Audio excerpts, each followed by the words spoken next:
فيقول ربي أكرمن وأما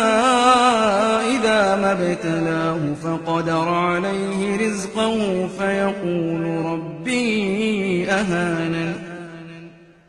كلا بل لا تكرمون اليتيم ولا تحاضون على طعام المسكين وتأكلون التراث أكلا لما وتحبون المال حبا جما